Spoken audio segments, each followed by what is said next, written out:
Hey, welcome to the Wildes Cast. Wow, I just finished an unbelievable conversation with Rabbi Avraham Arieh Trugman, and he is the second in our three-part series on authenticity and divinity of the Torah. What indications are there that this Torah that we have, our Judaism, is real and that it comes from a higher place? We talked last week with Rabbi Joshua Berman, got a little more of an academic perspective. Today, we're going to get a little more of a mystical and spiritual perspective. We got heavy into the idea of Gematria, that certain words and letters in the Torah bespeak something deeper. How do you find that? Is just a joke? Is it a cutesy little thing that this letter means that and that word means that and it is equivalent to this?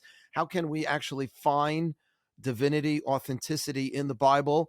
And he has such incredible analogies and metaphors where he talked about the depth and the deeper that you go into. And this is one of the challenges, actually, in our day and age, where we have such a cursory, superficial understanding of things, especially when it comes to our Judaism.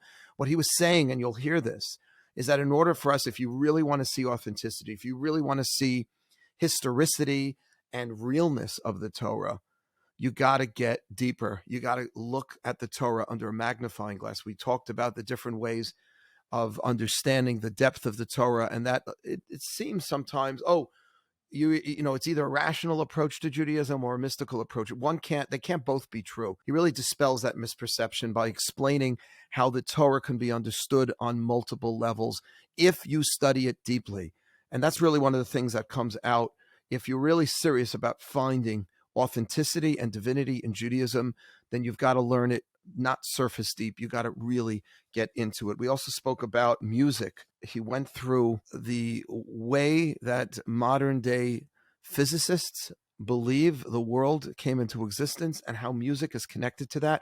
Why is music really explained for the first time to me why music is so powerful? One of the other things we spoke about is this idea, what's called in Hebrew, Maseh Avot Siman Labanim. There is this tradition that whatever happened to the patriarchs, to the matriarchs, the lives of these great biblical personalities that we study in the Torah every week, that the things that happened to them are sort of revisited upon us. And I was always troubled. Like, what does that mean? Does that mean we have no free will? Like everything that happened in the Bible is just going to keep replaying itself out in Jewish history? Well, where is my human agency? Where's the ability for me to make my own personal decisions in life? Or am I just sort of living out some pre-scripted, book that was already written already? Like, what does that mean? That what happened in the Torah is just, that's what's going to be. What about my own personal decisions? So we got into that very important discussion as well. For those of you unfamiliar with Rabbi Trugman, he has been for over 40 years in the field of Jewish education. He's a founding family member of Moshav Meor Modi'in back in 1976, and he's been teaching thousands of students from all over the world for many, many years.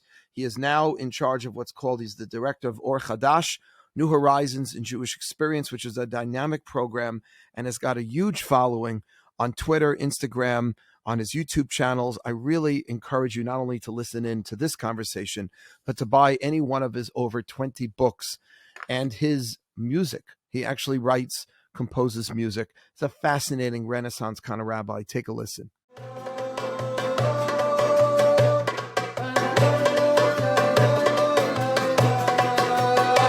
Okay, welcome to the Wildes Cast, and welcome Rabbi Trugman. I hope I'm pronouncing your name correctly. Rabbi Avraham Arieh Trugman. It's such an honor and a pleasure to have you. My pleasure. Thank you for being with us. So I don't know if you had a chance to hear the first conversation. We're doing this 3-part series on the authenticity or divinity of the Torah. And my first conversation on this topic was with Rabbi Joshua Berman, who is both an academic and a rabbi. And he essentially argues that understanding the cultural context of the time and the setting of the Torah allows us to see the divinity within the Torah, because the entire ancient Near East, where all the Bible stories take place, was dominated by this very strict class system of kings and rulers and everyone else under them who served them. And along comes the Torah, which stands strictly against all that. Torah emphasizes equality of all people created in the one image of God. So, what human being, argues Rabbi Berman, in those times could have created such a system and drafted such a document that emphasizes the equality and the humanity of all people. You know, he wrote this book, Created Equal, how the Bible broke with ancient political thought. So I'm sure you agree with that assertion, but your approach is very different. You and your amazing writings and teachings like to emphasize that besides the Torah being a book, a guidebook of life, a guidebook to life through all of these great laws, the Torah is also one giant code of interconnectivity. And that when you break down the words and the phrases and the sentences, the psukim of the Torah, and even its symbols, it enables us to see some infinite design. Can you give us some examples? Maybe just expand on this idea of interconnectivity, that we can see God, if you will, in the text of the Torah through the very letters and phrases of the Bible, of the Hebrew Torah. Great question. First of all, I 100% agree with the idea of one level of seeing the Torah, the break from the culture of the time. We have a very, very important midrash that Abraham, the first Jew, and what we call the father of monotheism. So in the Torah, he's called Avram HaIvri, Avram the Hebrew. And it's explained on a simple level. The word for Hebrew in Hebrew is from the root to cross over, over. And so he was born in Ur-Kasdim, which is today's Iraq, and he crossed over the Euphrates River, a major demarcation in the ancient world, and he came to Israel. So he crossed over this physical border. But the Midrash says on a deeper level, he's called the Hebrew, the one who crosses over, because he crossed over a red line of the way the entire world was operating at that time, especially according to idol worship. And he crossed over and he stood on one side of the world, and everyone else stood on the other side of the world. So there's no doubt that the Torah is, in today's language, is a revolutionary and radical departure from how the world was then. But according to your question, we want to see much more than that. And I would start by telling people that we have a system of learning called Pardes. Pardes actually means orchard, but it's a symbol. It's the four letters of Pardes stand for, the P is for Pshat, the simple, literal storyline of the Torah. The R, or the Resh, is Remez, are the almost infinite hints and allusions in the letters of the Torah, which hopefully I'll be able to explain more as we continue. The Daled, or the D of Pardes, is for Drosh. That's the symbolic, allegorical, metaphorical level of understanding the Torah. And the S, or the Samach, is Sod, the Kabbalistic, mystical secrets of the Torah. So every single word in the Torah, every verse, every story, every commandment is understood on many different levels. And they're all operating in interconnectedness with each other, in inter-inclusion, the simple storyline, but beneath the surface, there are quite literally an infinite amount of allusions and hints to deeper understandings of the text. And then we get into the whole symbolism and the allegories and the metaphors. And then we go into what's called the mystical understandings of the Torah. And so therefore, what appears to be a simple text is far from that. If we kind of like bump that up a bit, we have another expression, Shivim Panim LaTorah, 70 faces to the Torah. Mm-hmm. So what that means is that there are multiple perspectives of every verse, every story, every mitzvah in the Torah. But even more than that, I actually wrote a whole book about this, that when we say 70 faces to the Torah, we can see in the words of the sages that they had 70 methods. Now, 70 is not an exact number. It's a symbolic number. Mm-hmm. 70 methodologies that they used to unearth the inner dimensions of the Torah. And so, if I can just jump in, the reason this is just so elucidating is because, to me, and I think to a lot of our listeners, is because often I want to say fight with each other, but we like, oh, this is one way of understanding Torah or the other way.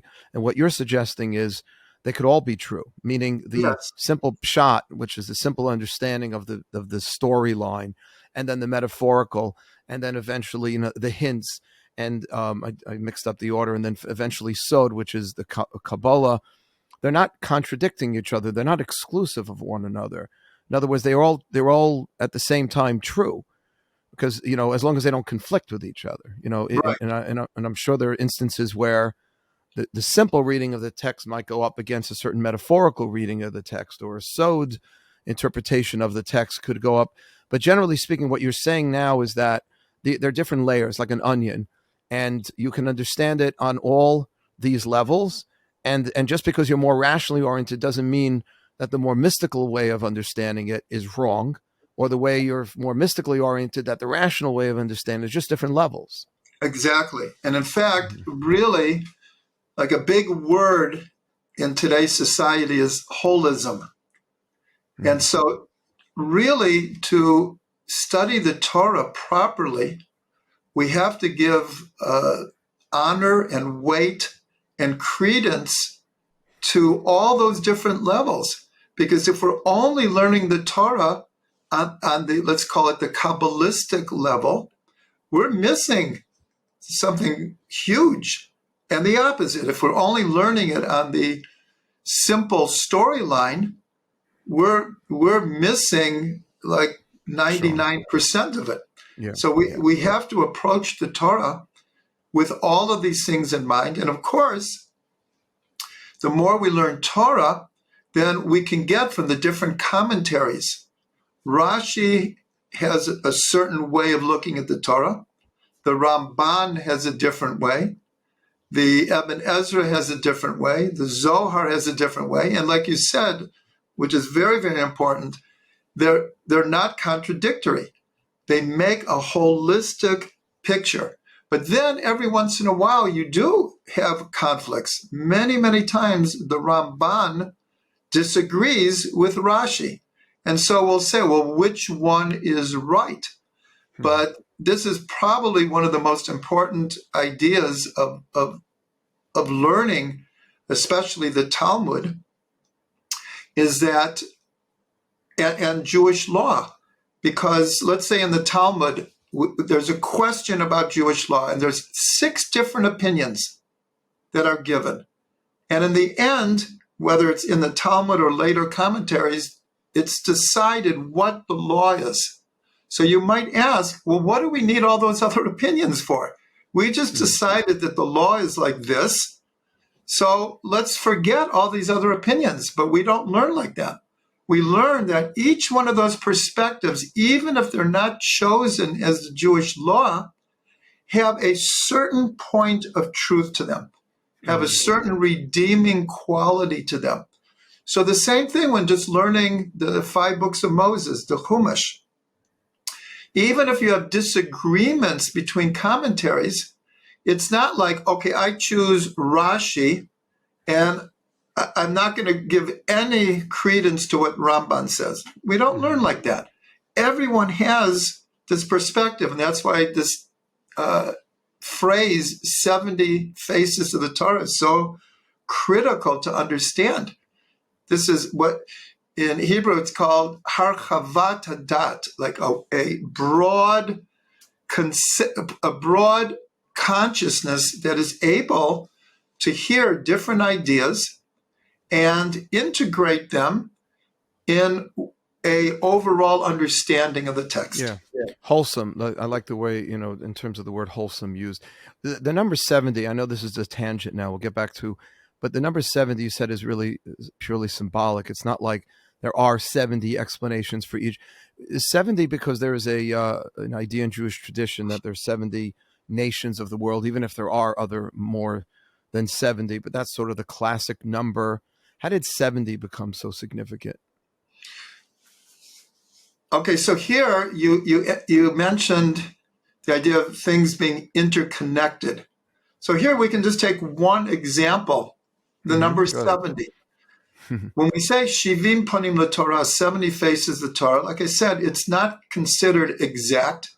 In fact, the Arizal, the great Kabbalist of Sfat 500 years ago, said there are 600,000 faces to the Torah, because according to tradition, we have 600,000 letters in the Torah.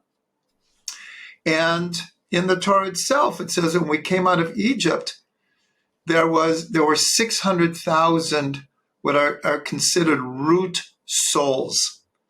And so the number 70 it's actually in this week's portion. There's an expression from the Alter Rebbe, the founder of the Chabad movement, to live with the times. What did he mean by that? Is that we should look in the Torah portion of the week or the holiday that is coming up and see like what's happening in the world. And it's, for anyone who does this, it's absolutely amazing. You can just even look at the news and sometimes it's like, oh my gosh, this is like a reflection of what the Torah is talking about. So in this week's Parsha, it says specifically that Yaakov came down to Egypt with 70 souls. He came down with 70 souls. And that number appears over and over again. You mentioned already in the Parsha of Noah, after the flood, and people began to spread. So it's counted that there were 70 nations. We have a tradition that those 70 nations have 70 languages. There's 70 souls that went down to Egypt. Later, Moshe appointed 70 elders. And those 70 elders later became the members of the Sanhedrin, our high court. So here we see the number 70 over and over and over again.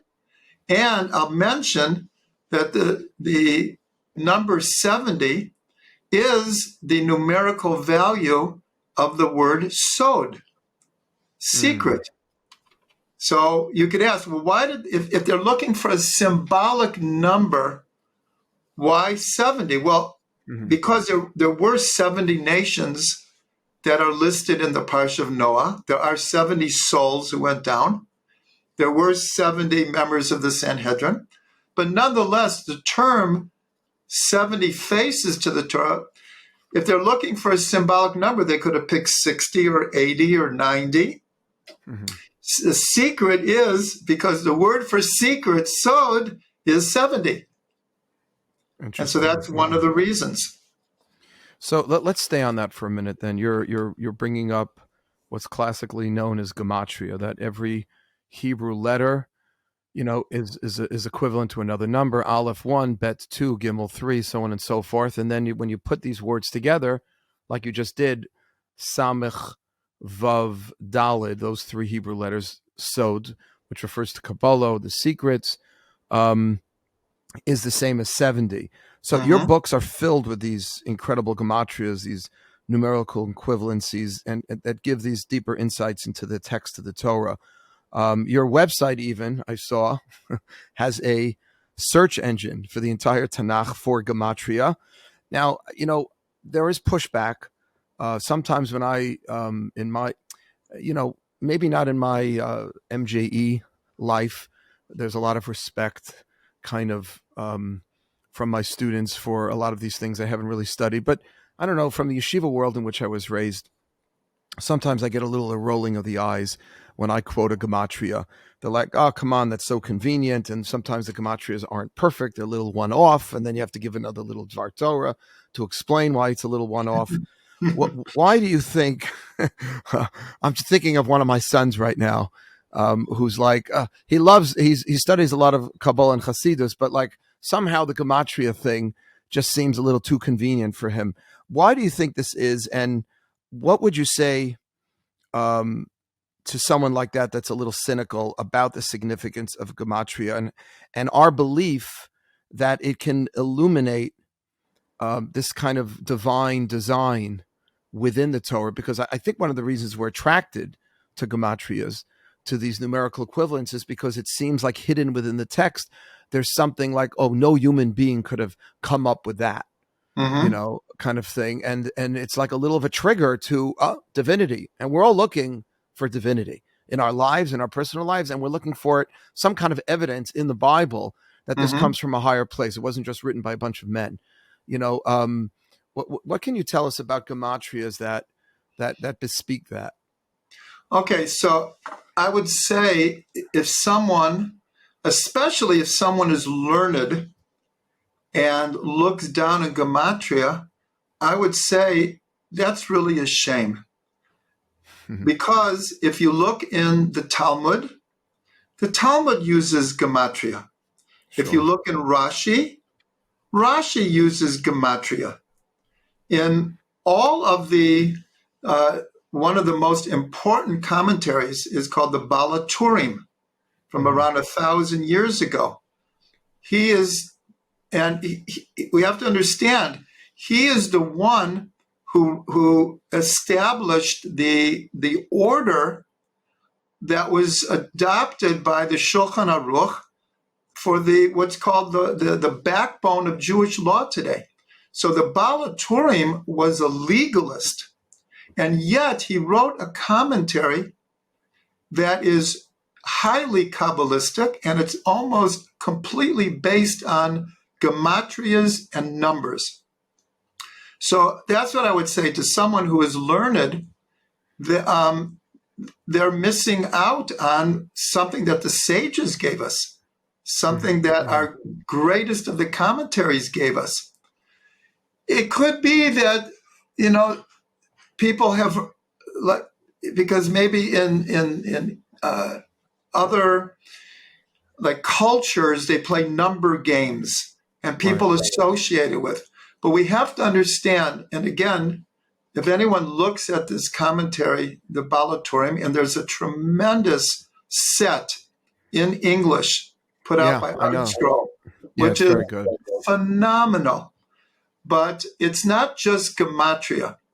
The entire Torah, there is a numerical code running through the entire Torah, not just the gematrias. For example, you could see it in ArtScroll. ArtScroll is considered very middle of the road for people who are less familiar with Jewish thought and those who are more familiar. At the end of every parsha, there's a little note that says how many verses are in that parsha.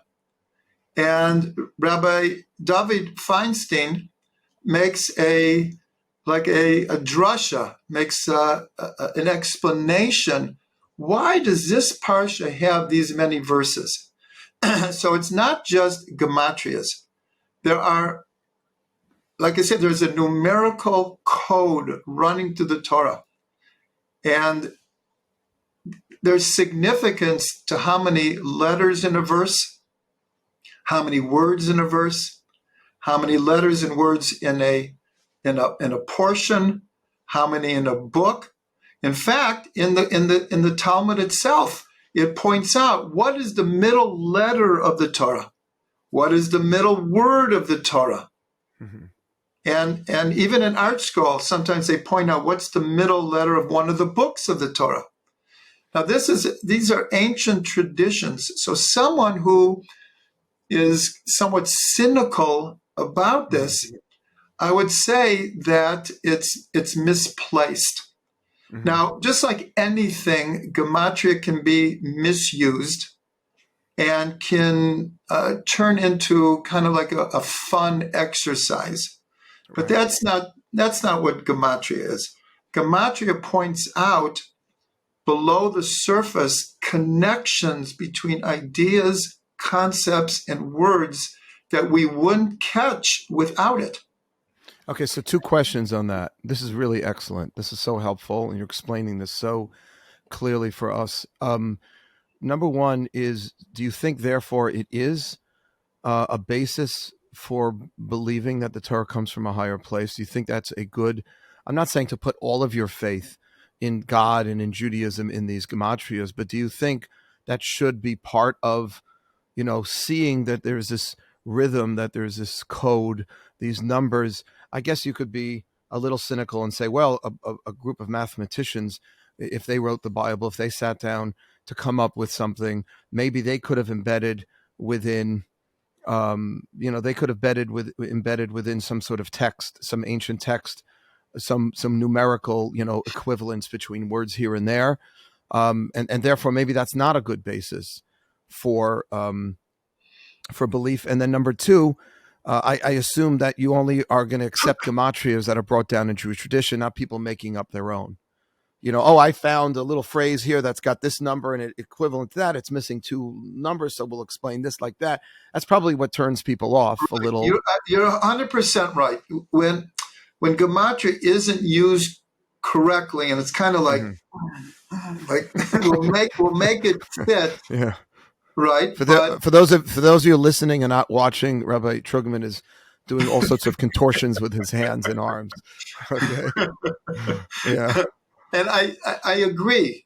If someone would hear how some people use it, but again, if we look at our ancient sources and we see the deep richness that it brings out in the text, I'll give an example. A microscope. If I look at my hand, so I see fingers, I can actually see the tendons running through my hand. Sometimes you can see your blood vessels. Now, what happens if I put my hand under a microscope? All of a sudden, I can see the individual hairs that might be on my hand, the individual wrinkles that I can't see really sharply with my eye. Now, what happens if you up the focus or the power of the microscope?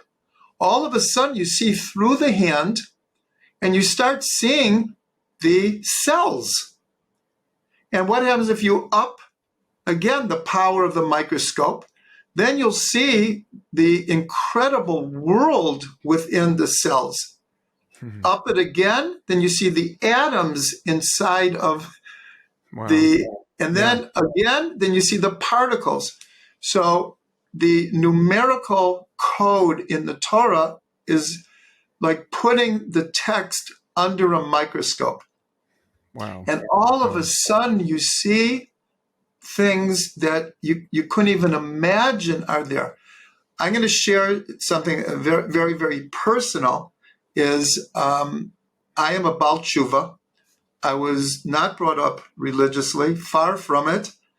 I came to it in my mid-20s.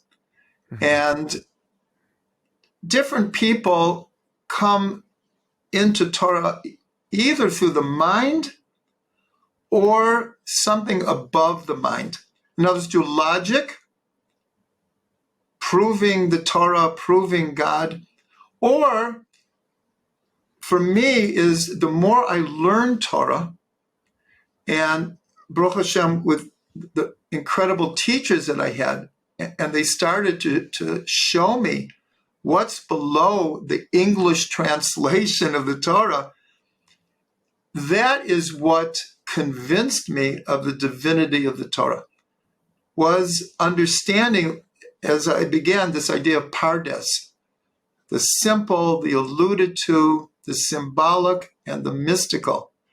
And the more one delves into the Torah, below the surface, with the imagery of the microscope, all of a sudden we see what you said, that we're convinced that it can't be anything but divine. Mm-hmm. Wow.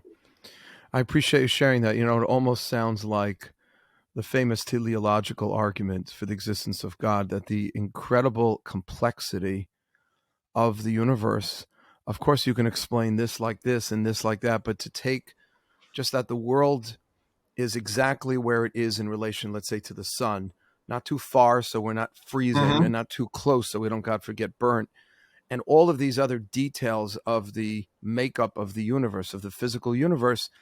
To me, that's always been something which has been not evidence of God, but very hard to explain how human beings could have created this complexity that we have within our organisms, within the Right. natural, within plant life. So you're saying the same thing in terms of the Torah, that when you really take the Torah apart and you study it deeply, there's so many layers. Like, I love the microscope analogy. So you keep seeing deeper and deeper.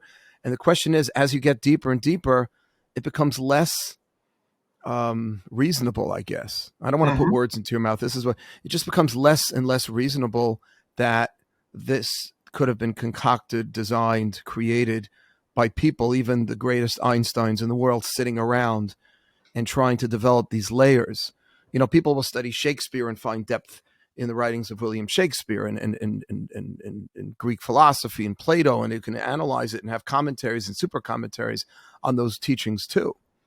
But you're saying that there's the microscope being shined onto the Torah just bespeaks a beyond human creator, author, Yes. if you will. Very well said.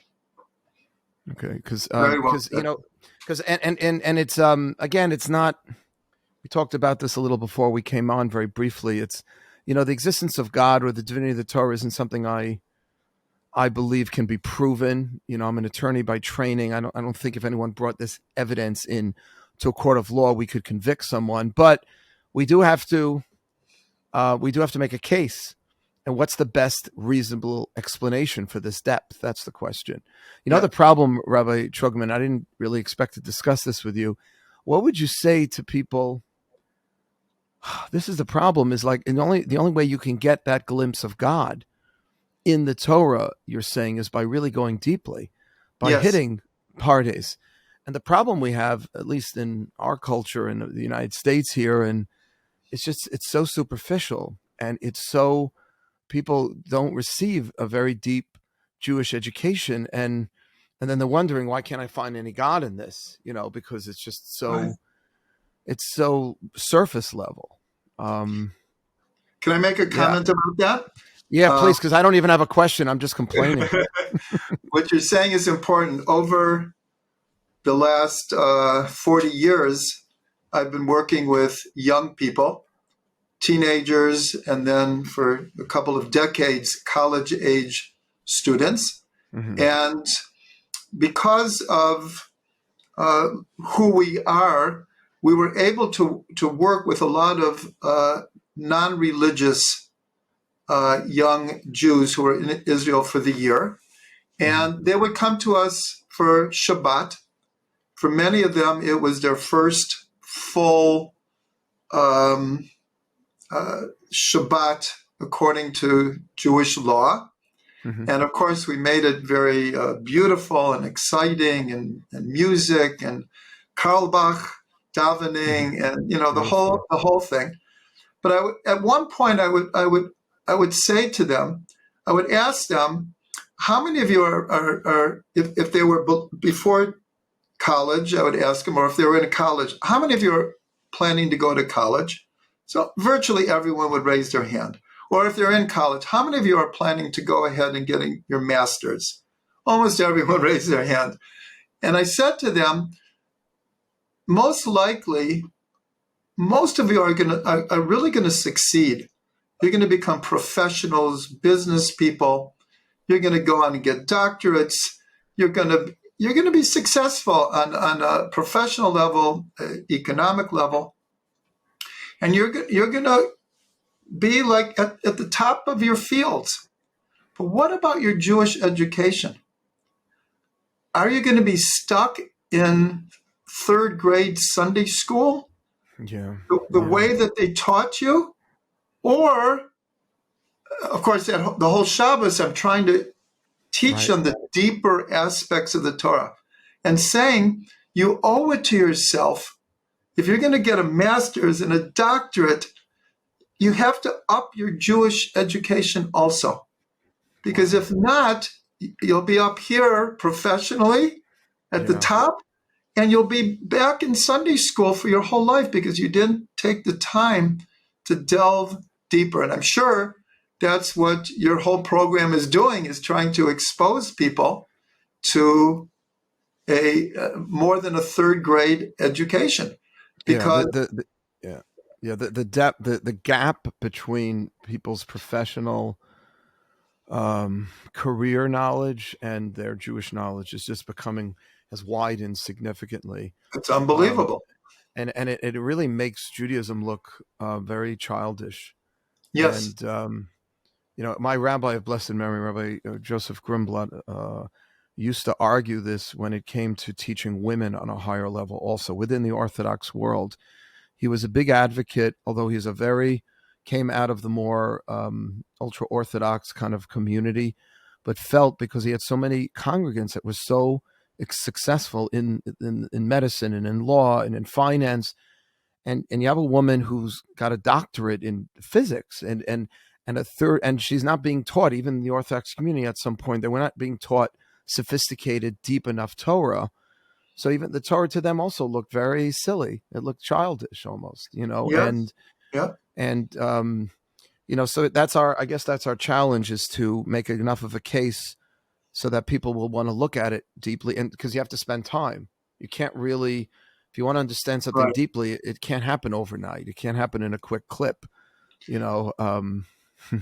That's why I'll just mention, because I came back to my Judaism because of being exposed to the deeper dimensions of the Torah. Before I even knew Aleph Bet or the basics of Jewish law, I was exposed to the deeper understandings, which drew me in. So in all of my books and my videos and my teaching, like, I go straight to the heart of things, straight to the depths, with the hope that it will awaken a certain amazement about the Torah. And that's why, even though I'm far from an expert in all of the secular arts and sciences and disciplines, I really have made an effort to kind of keep up, because there's such an incredible interconnectedness between modern psychology and the psychology in the Torah, between modern cosmology and physics and quantum physics and string theory and the basic 7 days of creation. Many, many books have been written about this. They're available. The connections between what's written in the 7 days of creation, which, if you don't know, you read it as like a kid's tale. Yeah. And yet, if you know the depths, the Torah was way ahead of modern physics. Modern physics is just catching up now. Yeah, and if anyone listening to this, I appreciate you sharing that, Rabbi Trugman, because I did a 3-part series on science and Judaism, specifically on cosmology. I interviewed 3 different rabbis, 3 people who actually wrote books on this, including Gerald Schroeder, very famous, Genesis and the Big Bang, and I had I can't believe I'm blanking. Rabbi All right, Eliezer? whatever. No, I didn't have Rabbi Eliezer, but Okay. I've read his books. Whatever, I can get you. You could just go on Wildscast and you'll see cosmology in the Torah. The three different. Natan Slifkin was one of them, but also it's really, it boggles the mind. Let me ask you a question though. You often quote the Talmudic passage of Masa Avo Siman Labanim, which just finished the book of Genesis, that what happened to the patriarchs is a siman, is a sign, that things that happened to our forefathers, they're not just there the Bible isn't just there to tell us stories, but and these aren't just figures for emulation, but their deeds somehow engrave upon the Jewish psyche, and on some level are determinative of Jewish history. Can you elaborate a little on that? Okay, so in my view, this subject is one of the most important for understanding the Torah. And the word that is critical here is archetypal. The people in the Torah, the stories in the Torah, the names of people and places, but especially the stories, these are all archetypal. What does archetypal mean? It's a type of energy that replays itself in every generation, in every person. In other words, when we read the stories of Abraham, Isaac, and Jacob, and Sarah, Rebecca, Rachel, and Leah, and Joseph and his brothers, and Moses, etc., we're not only reading one-time stories of what happened a long time ago. And that's why I mentioned before this idea of the Alter Rebbe is to live with the times, to look in the Parsha and be able to recognize that the forces that are being talked about in this Parsha, in the portion of the Torah, they are right in front of our eyes, and they're happening within us as well. So since you asked me, I'm going to take a number of examples from this week's Torah portion. We begin a new book, the book of Exodus, the book of Shemot. And here we begin with going down to Egypt. We become slaves. We are oppressed. God saves us through the agency of Moshe, through 10 plagues. We come out of Egypt, we receive the Torah, we wander for 40 years, and the Torah ends as we're at the border to go into Israel. So if you go back a few portions in Genesis, you see when God said to Abraham, Lech lecha me'artzecha, mimoladetecha, mebeit avicha, el ha'aretz asher areka. Go out from your land, from your birthplace and your father's house, to the land that I will show you. So Avram did so. He came to Israel, and almost immediately there was a famine. And he had to go down to Egypt. Abraham and Sarah. They go down to Egypt. Pharaoh takes Sarah because she was beautiful, and God afflicted Pharaoh's house with a plague. Pharaoh called Avram and Sarah and said, leave. He gave them riches, and they came back to Israel. Now, this is probably the most classic example of the deeds of the fathers and mothers are a sign for the children, because exactly what happened to Avram and Sarah as it were individuals becomes the entire storyline of everything that happened to Israel. We went down to Egypt because of a famine. And then we were, as it were, taken by Pharaoh and made into slaves. And instead of one plague, God visited 10 plagues.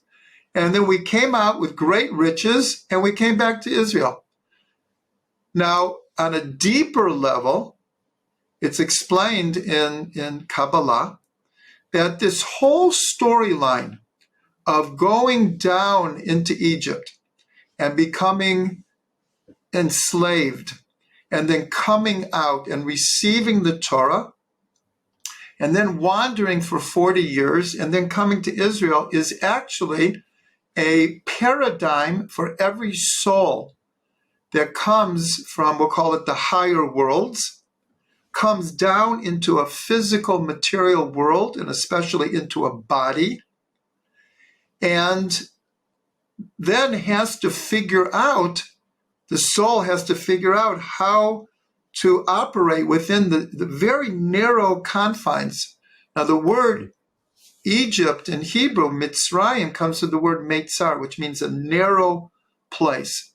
So for a soul that was in the upper worlds, in a spiritual setting, to come down into a physical body in a physical material world is the ultimate of being in a confined space. And then the Torah becomes our guidebook, our instruction manual of how does the soul learn to live in coordination with the body. How does a soul, which is a spiritual entity, deal with a physical material world? And the 40 years in the desert becomes the journey of each and every person. Wow. So here we see the same story on many different levels. And just because it's, I mean, this is beautiful. So, and just if you don't mind me jumping in, just because these are archetypes. These stories are archetypical. The patriarchs, the matriarchs themselves are archetypical. That might lead someone to say, oh, this stuff it didn't really happen. Was there an Abraham and Sarah? Was there an Egypt or anything like that? It's just all a metaphor to communicate certain, deeper ideas about our own personal existence in this world. But you're saying that it could be both. I mean, there's nothing that contradicts that. Meaning, right? No, we understand that the simple storyline is it did happen. Mm-hmm. But I'll give an example that maybe would be helpful. Parents and children. Children have the DNA of their parents.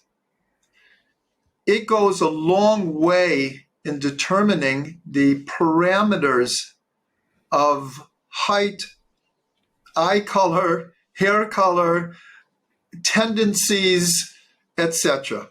And then we have nature and nurture. The way that we are brought up leaves an incredible mark on us, an impression. Now, sometimes we rebel against that impression, and sometimes we follow that impression or somewhere in between. Mm-hmm. But especially as we get older and we look more in a mature way at our relationship with our parents, and we see how much of them is in us, mm-hmm. for the good and the bad.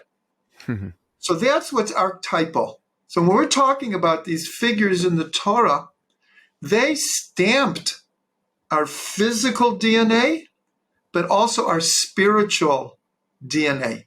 They paved the way. And just like in our experience, we can do something that changes our reality, the reality of people around us, and if we're, let's say, in a position of power, can change a community, a state, a country, and the world. In other words, people's actions have results. Now, when we're talking about these archetypal figures, their every thought, speech, and action left an indelible mark on all of history. And I'll just share, because I'm working on my next book, and it's called One Was Avraham. It's from a verse from Isaiah.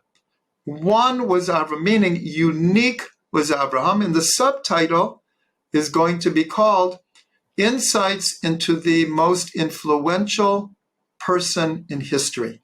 Mm. And I want to show in the life of Avram, everything he said, everything that the Torah records that he did, left a mark on all of history, not just Jewish history, because Christianity comes out of Judaism. Islam comes out of Judaism. And Western world comes from the combination. But when you say leaves a mark, like I think we would all agree that he had a tremendous influence, just like our parents have a tremendous influence on us. Where's the room for free will then? In other words, because if you take Masa Avot Siman Labanim to its extreme, the idea that whatever the patriarchs did, sort of they embedded within future Jewish history certain realities. But so where are we just sort of playing out some prescripted document or story that's or where does our own agency and activity fit into that? So of course your question, Maimonides, the Rambam, called like the paradox of paradoxes of how does free will and God's omniscience and God's divine providence work together. This would be a whole podcast in of itself. Sorry. But there is a place that we have to understand that they're both operating at the same time. Mm-hmm. Judaism is actually almost fanatic about belief in free will and taking responsibility for our actions, but at the same time recognizing that God's providence is an overarching influence in every person's life, in history, in the whole cosmos. It's one of the great mysteries. How do they work together? Like I said, truthfully, we would have to have a whole podcast. Yeah. About that. Yeah. But can I give one example? Yeah, please. So we could see it. When we received the Torah on Sinai, so the Torah records that we said, Na'aseh v'nishma. We will do and we will hear. Meaning, we didn't know what was going to be in the Torah. At that point, we had so much trust that whatever would be in the Torah would be for our good. So we said, we will do, and then hopefully we'll come to understand, and then we'll hear. So that's given as like the ultimate statement of free will. We're choosing to accept the Torah. We're choosing to accept the Torah. But then a strange midrash comes along, because it says that when we received the Torah, the people stood at around the bottom of the mountain, Tachtit Hahar. And so the midrash says a strange thing, that God, as it were, picked the mountain over our head and said, if you accept the Torah today, good. And if not, I'm going to drop the mountain on your head. Yeah. This will be your burial place. Right, because the word tachtit means underneath. So how do you stand underneath the mountain? It must be the mountain was over their heads. Right. But so the question is, wait a minute. We just said Na'aseh v'nishma. We are accepting it. We're the Midrash also said, who told human beings the secret of angels? that will do and then will hear. Why do we have this midrash that God held it over our head? So one of the answers is that yes, each and every one of us has free will, and we're responsible for our actions. At the same time, the Jewish people has a certain destiny that's beyond our individual choices. And God was trying to show us it's very good that you are exercising your free will to accept the Torah I'm giving you. But I want you to know also that there's a bigger picture here that you're part of. And the bigger picture is that at some level, God would have figured out a way for us to do this. Is that it? In other words, he's holding the mountain over their heads. What's the image our sages are trying to depict? That, like that we were forced to keep, because it says, either accept the Torah or, sort of meet your maker. So what are you suggesting? That the sages are trying to complement what the Torah says of Nasa v'nishma, which is free will. We want to do this. We're into this. We're choosing this for our lives. They want to complement that idea with, this is meant to be. This is going to happen with or without you. At a certain level, you don't have a choice. In other words, the example I'll give, which is the history as it's unfolding now. Right now, there's, let's say, there's more than 6 million Jews in Israel. And I'll just take for myself. I chose to come to Israel. Israel is a land of either refugees or people who have chosen to come. And so in my mind, that was probably one of the most important decisions I ever made. But then you start reading the prophets. And the prophet says, all of them said, in what are called the end of days, God will bring you back from the four corners of the world, and he will bring you back to Israel. And the desert will become green again and productive. And Jerusalem and all the cities will be rebuilt. And I could go on. So then we could ask ourselves, every person who exercised their free will to come to Israel, but there's also simultaneously a bigger picture happening here. There's a bigger picture.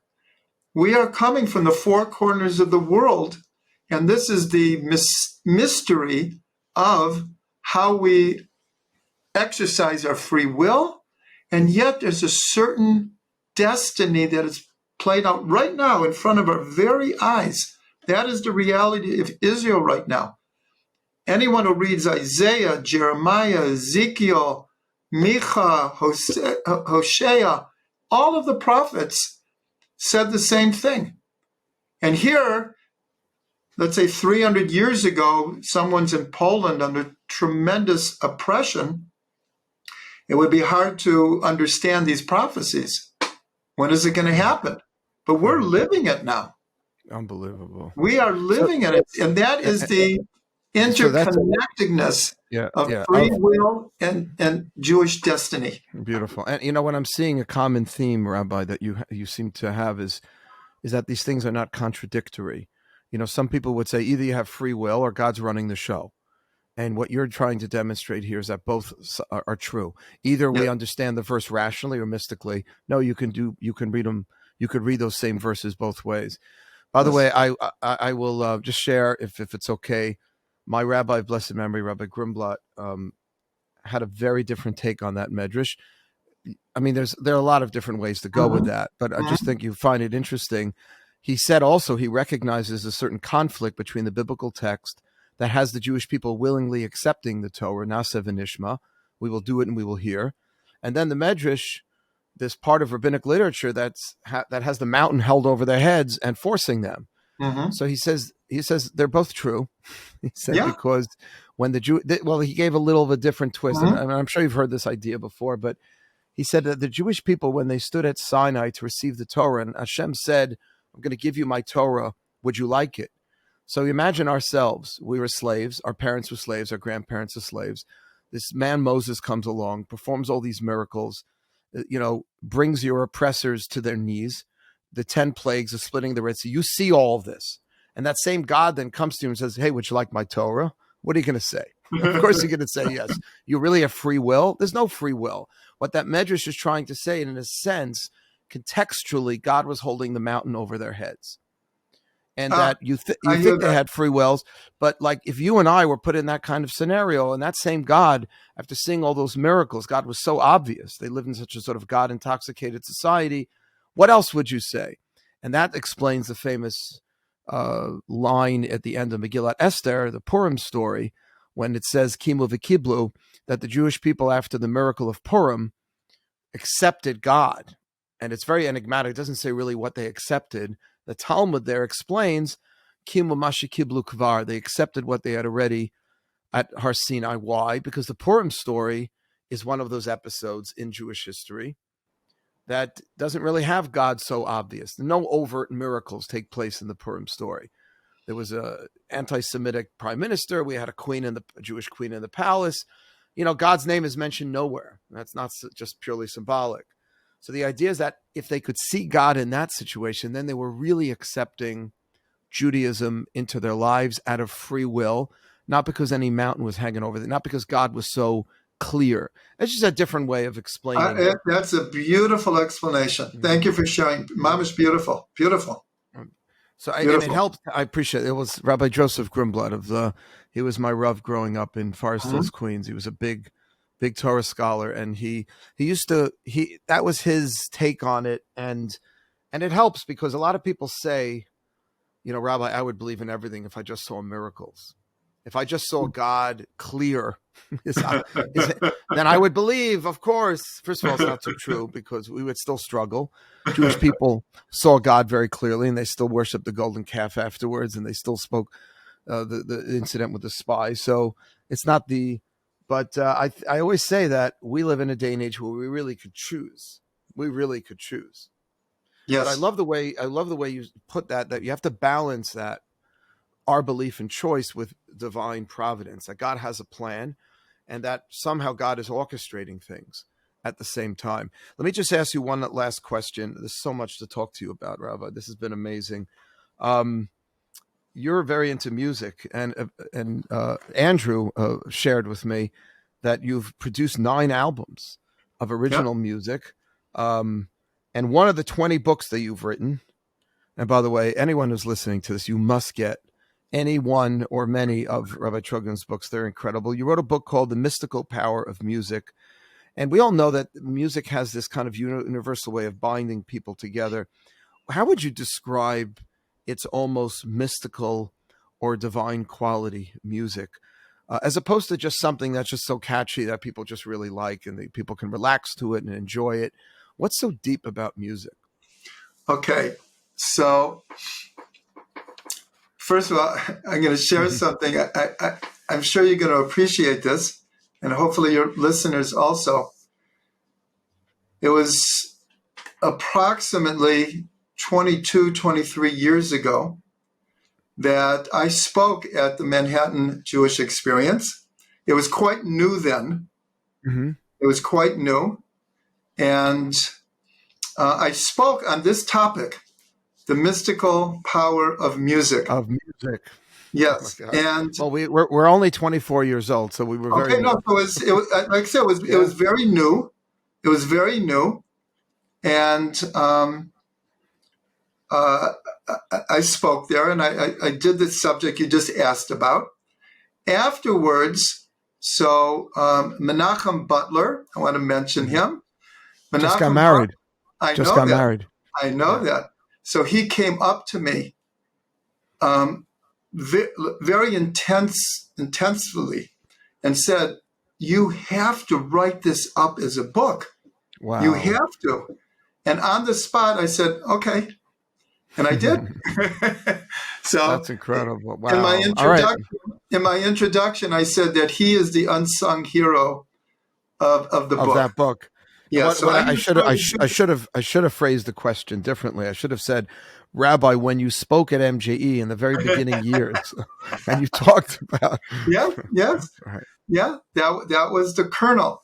So I'm going to try to give it over in like 5 minutes. Mm-hmm. An incredible idea. And that is, every morning we say, Baruch Shamar v'haya olam. Blessed is the one who spoke and the world came into being. So this is coming from Pirkei Avot, the Ethics of the Fathers, where they say that God created the world through 10 expressions. What are the 10 expressions? The 10 times that God said, And God said, let there be X, and there was X. The first one is, and God said, let there be light, and there was light. These are called the 10 expressions, but the important thing is the tradition that God spoke the world into being. This teaches us on a very deep level the power of our words. Now, I'm skipping a lot of steps here, but one of the books of the Zohar is called the Tikkun Zohar. The Tikkun Zohar takes the word Bereshit and switches around the letters, permutes the letters in different ways. There's 70 chapters, all about the word Bereshit. This is also one of the things that if you study this can convince you of the divinity of the Torah. Just in the first word, that you have an entire book that more or less hints to the who, where, when, why, and how of creation, all in one word, 6 letters. So one of the permutations in the book is Shir Ta'ev. The letters of Bereshit spell a passionate song. And the Midrash Rabbah says the following, Bereshit Rabbah, that a very enigmatic statement of why God created the world. I'll say it in Hebrew and then English. V'hitaveh HaKadosh Baruch Hu liyot lo dira b'tachtonim. That God had a passion to have a dwelling place in the lower worlds. So the first word, Bereshit, is hiding this permutation of a passionate song. Creation is a passionate song. But another permutation of Bereshit is Shirat Av, the song of the Father. One of the ways we refer to God is Avinu Shebashamayim, our Father in heaven. Avinu Malkeinu, our Father, our King. The word Av, Father, is Aleph Bet. The Aleph Bet, the alphabet. So you could read it Shirat Aleph Bet. Through the song of the Aleph Bet, through that, God created the world. So now, instead of just saying that God spoke the world into being, we have this idea that God sang the world into being. Now let's jump one more step. Again, I'm missing a whole lot here, but I'm trying to get to the kernel of it. If you look at what music is, music are vibrations. Whether you pluck a string, you hit a key on a piano, you blow through a flute, scientifically, what you are creating are vibrations and frequencies. That is what music is. Those frequencies and those vibrations create sound waves. The sound waves go into our eardrum, and then the brain translates what it is hearing. So music is movement, vibrations, frequencies. Now, if we look at physics, so one of the great discoveries of Einstein was that all matter is energy. All matter is energy. So you look at what appears to be an unmovable object, the table we're sitting at or the bookshelves behind you. Well, if we have this microscope and you look inside, it's a frenetic world of energy. Now, they have found that light are waves and particles. Music are waves. And then they found it's not just light. All matter within the atom. And when you're saying, I'm sorry, music are waves, meaning because music, you explained before, are vibrations. Yeah, which create sound waves. Right. which And those creates sound sound. waves are just another form of energy, basically. Yes, and their energy. But if you look in any atom, it's inside the atom is a frenetic world of movement, vibrations, and frequencies. Then you go to string theory, which is now positing that the smallest particles within the particles are vibrating strings. So I'll bring a quote from Brian Greene, one of the top physicists today, and he's not alone with the quote I'm going to say from him. Many of the top physicists say the same thing, because the idea of string theory, which they can't prove yet, but there's no instrument that could actually see these strings, but it's the same thing what's happening with an atom without string theory, is that the movement, the vibrations, the frequencies of the particles within an atom are creating the reality of the forces of that atom. Mm-hmm.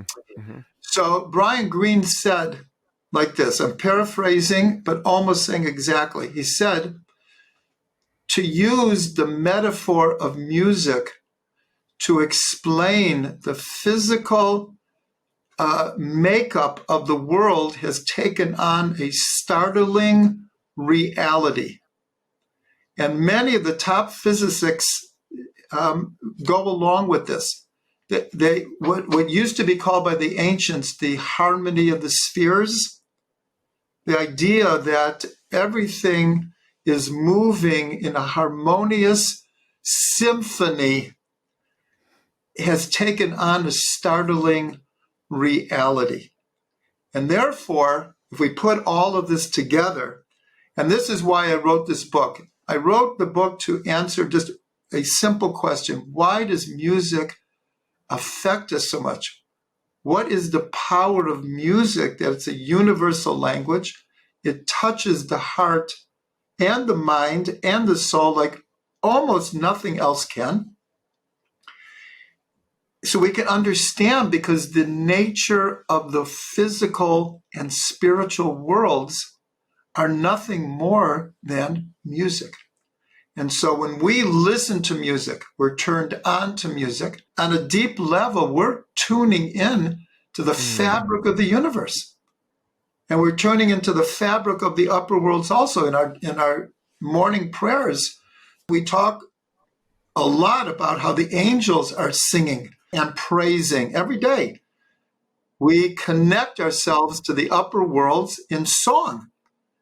And unfortunately, most people are used to reciting their prayers. Let's say Psuke de Zimra, the verses of song.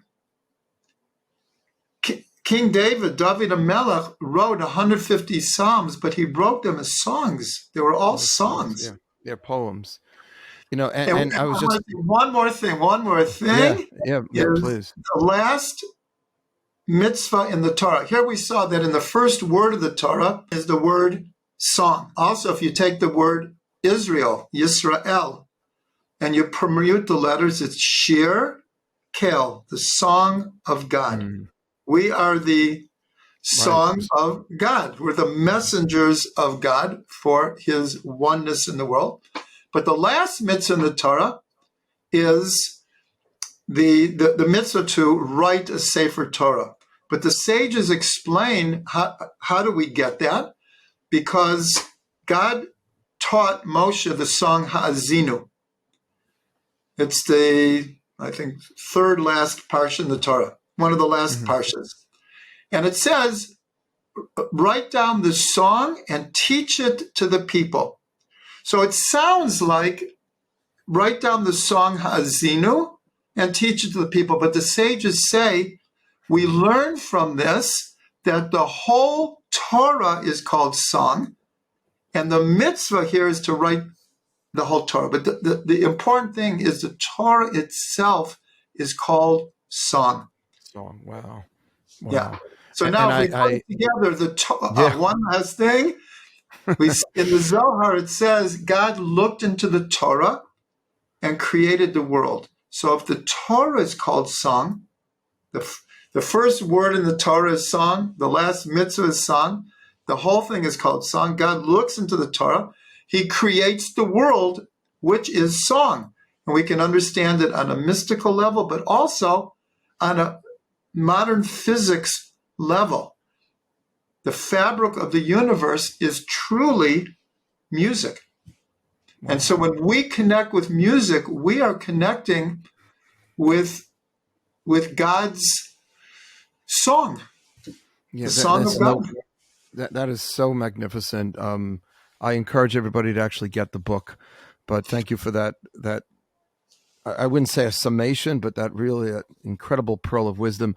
I would also direct you, Rabbi, to one of my friends and teachers, Rabbi David Aaron, who likes to talk about when he was younger. A lot of people have said this to me too, that when they're at a musical concert and, you know, all the lights go out and people, they used to take a match, but now they use their phones. Right. And everyone has this like, and they're all doing this, like, what's going on there? It feels like a big, almost like shul experience, you know, where like everybody's coming together. It is no coincidence. Just hearing the Dvar Torah you just shared about how song really reflects the physical makeup of the universe, particles within the atom and the vibrations and the frequencies and the sounds, why it's probably no coincidence that people can come together and feel some kind of unity. You know, my son is my son is a musician and does a lot of these musical meditations in Israel. My son Yosef, my oldest, and I asked him what he loves so much about what he does, and he just says that I feel a sense of unity with other people when I get together, when we do these kinds of kumsitzes or whatever it is with music. So I imagine that's not coincidental or incidental, that that's happening because the method through which, as you're describing, the method through which of creating those sounds is the very fabric of the universe and Yes. reflecting God's own oneness and unity. Absolutely. So, wow, that's unbelievable. All right, that's a book I got to get. Rabbi, I could literally, and I hope we can do this again sometime. I would love, it would be such an honor. Do you come to New York? Do you ever get back to exile over here, diaspora? I've been in and out of New York somewhere between 40 and 50 times. Right, I'm sure. But recently, because my daughter was living in New York for many, many years, and she just moved to Philadelphia. So how often I'll get to New York, but Baruch Hashem for Zoom and how we're talking now. So if we can't meet in person. Yeah, 100%. Well, if there's a way, you let us know, because it would be such an honor to host you in person. So our students can get to meet you also. But I will keep that in mind. If I'm coming to New York, I will definitely keep that in mind. This was it would really, be my really honor. powerful. So please, everyone, make sure that you get a copy of any one of Rabbi Trugman's incredible books. He's also got a YouTube channel. He's on Instagram, Twitter, and Facebook. He's gotten millions of visits. And from the conversation that we just had, you can understand why. Get any one of his over 20 books and his original music. And Rabbi, thank you so much for coming on the Wildes and just sharing your perspective and helping us really see the authenticity and the divinity in our Judaism and in Torah in specifics. Thank you so much, Rabbi. This was really, I really enjoyed special. it immensely.